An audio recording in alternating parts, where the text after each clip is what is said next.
പ്രഭു, നാട്ടിൽ ആന ഇറങ്ങിയെന്ന വാർത്ത പരന്നിരിക്കുന്നു. നാട്ടുകാർ പേടിച്ച് പരക്കം പായുന്നു. പക്ഷെ ആ വാർത്ത തെറ്റാ.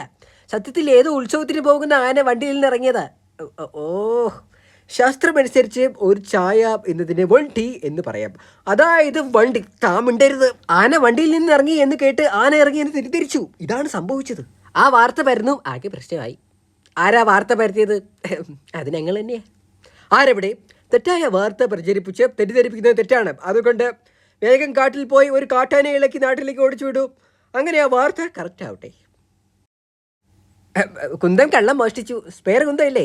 ഇല്ല, സ്പെയർ കുന്തമാ പോയത്. ഒറിജിനൽ കുന്തം കഴിഞ്ഞ മാസം തന്നെ മോഷ്ടിച്ചിരുന്നു. കഴിഞ്ഞ മാസം ലാൻഡ് ചെയ്ത കളഞ്ഞ മാസം തോറും ഓരോ കുന്തം മോഷ്ടിക്കും. ശാസ്ത്രമനുസരിച്ച് കുന്തവും പന്തവും തമ്മിൽ ചെറിയ മാറ്റമേ ഉള്ളൂ. പന്തം കത്തും, കുന്തം കുത്തും. താൻ മിണ്ടരുത്. വേറെ കുന്തമില്ല, പുതിയ കുന്തം വാങ്ങട്ടെ. വേണ്ട, അതൊക്കെ ഭയങ്കര ചിലവാ. എന്നാൽ പിന്നെ ആ കുന്ത കളഞ്ഞ് പിടിക്കട്ടെ. വരട്ടെ, ഇപ്പം വേണ്ട. 2 മാസം കഴിഞ്ഞ് കുന്ത കളഞ്ഞ് പിടിച്ചാൽ മതി. കള്ളനെ പിടിച്ചാൽ അവൻ മോഷ്ടിച്ച കുന്നുകൾ കിട്ടുമല്ലോ. 2 മാസം കൂടി കഴിഞ്ഞാൽ 2 കുന്തം കൂടി അവൻ മോഷ്ടിക്കും. അതും കൂടി കിട്ടിയാൽ നമുക്ക് ആവശ്യത്തിന് സ്പെയർ കുന്തമാവും. സബാഷ്, ബലേ രാജേഷ്, ബലേ. എന്താ തനിക്കൊരു ക്ഷീണം? ഉറക്കം ശരിയായില്ല. വീടിനടുത്തൊരു കോഴിയുണ്ട്. വെളുപ്പിനെ കൂവും. ചെവി പൊട്ടുന്ന ശബ്ദമാ.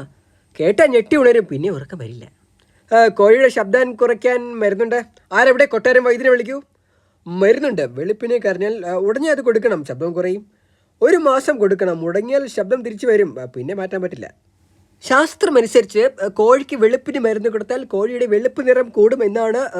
താമുണ്ടായിരുന്നത്. ഇയാളുടെ ആരിൽ ചോദിച്ചപ്പോൾ നാളെ മുതൽ കോഴിക്ക് മരുന്ന് കൊടുത്ത് തുടങ്ങാം. 1 ആഴ്ച കഴിഞ്ഞ്. ക്ഷീണം വീണ്ടും കൂടുതലാണല്ലോ. മരുന്ന് മുടങ്ങി പ്രഭു. കോഴിയുടെ ശബ്ദം ഇരട്ടിയായി. മരുന്ന് കൊടുത്തപ്പോൾ ശബ്ദം കുറഞ്ഞതാ. പക്ഷേ ശബ്ദം കുറഞ്ഞപ്പോൾ മരുന്ന് കൊടുക്കാൻ പറ്റാതായി.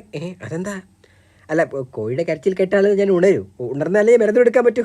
സുഖം ഉറക്കാണ്.